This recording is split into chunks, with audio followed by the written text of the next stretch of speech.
আসসালামু আলাইকুম। আজ তৈরি করে দেখাবো গজা। একদম বেকারিতে বা মিষ্টির দোকানে যে রকম গজা পাওয়া যায় ঠিক সেই পারফেক্ট রেসিপিটাই আজকে শেয়ার করছি।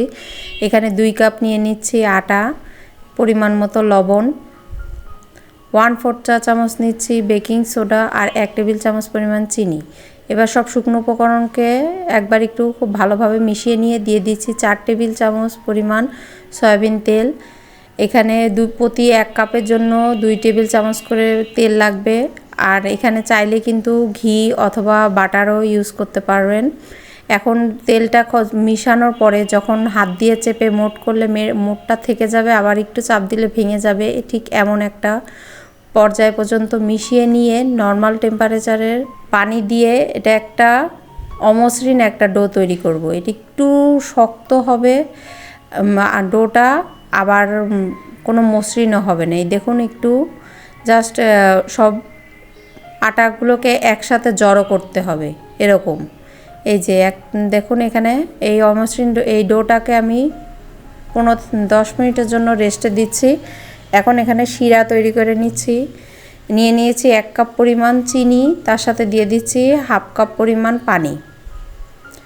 চিনি আর পানিটাকে একটু নেড়ে এখানে দিয়ে দিচ্ছি একটা এলাচটা এখানে ফ্লেভারের জন্য ব্যবহার করা। আর এই শিরাটা কিন্তু একটু চিটচিটে টাইপের শিরা হবে, অনেকটা বলা যায় যে এক তার আসবে, কিন্তু এর থেকে বেশি না বা এর থেকে কমও না। এই পর্যায়ে 1 স্লাইস লেবু দিয়ে দিচ্ছি কেটে, যাতে পরবর্তীতে এই শিরাটা না জমে যায়। এক তার আসা পর্যন্ত এই শিরাটা জাল করে নিতে হবে। আমি দেখুন দেখিয়ে দিচ্ছি যে এখানে যে খেয়াল করলে দেখতে পারবেন যে একটা তার আসতেছে। এই পরিমাণ শিরাটা হবে, এর থেকে বেশি না।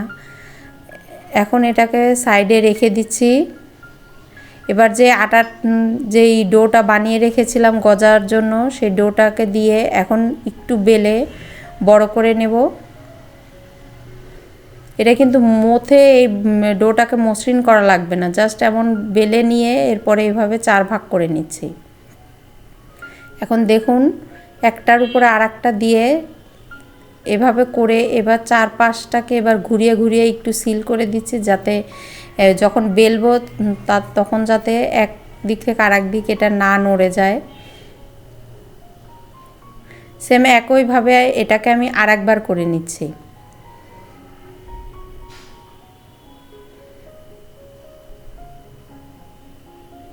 এই কাজটা করার কারণে গজার ভিতরে লেয়ার সৃষ্টি হবে, আর এই লেয়ারের কারণে এটা কিন্তু খেতে অনেক মজা হয়। আর এর ভিতরে শিরাও তখন প্রবেশ করে গজার ভিতরে।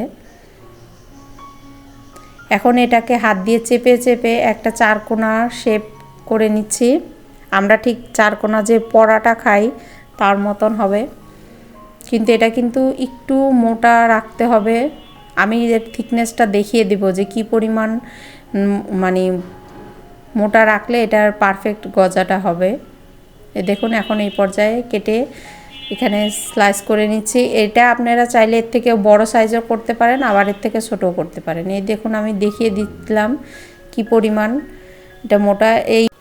এখন চুলায় তেল গরম করে দিয়ে এখন এই গজাগুলো আমি ভেজে নিচ্ছি। এ পর্যায়ে তেলটা কিন্তু মিডিয়াম টু লো হিটে রেখে অল্প গরম অবস্থাতেই গজাগুলো দিয়ে দিতে হবে, এবং আস্তে আস্তে জালে খুব একটু সময় নিয়ে ভাজতে হবে। এখানে খেয়াল করলে দেখতে পাচ্ছেন যে আমি প্রথমে যখন দিয়েছিলাম তার থেকে এখন এগুলো ফুলে কতটা বড় বড় হয়ে গেছে। এখন এই উলট পালট করে খুব ভালোভাবে সব দিক ঘুরিয়ে ঘুরিয়ে এটাকে ভেজে নিতে হবে। এই গোল্ডেন ব্রাউন করে ভাজা হয়ে গেলে এটাকে এখন তুলে নিচ্ছি, আর বাকিগুলোকে আমি ভেজে নিচ্ছি।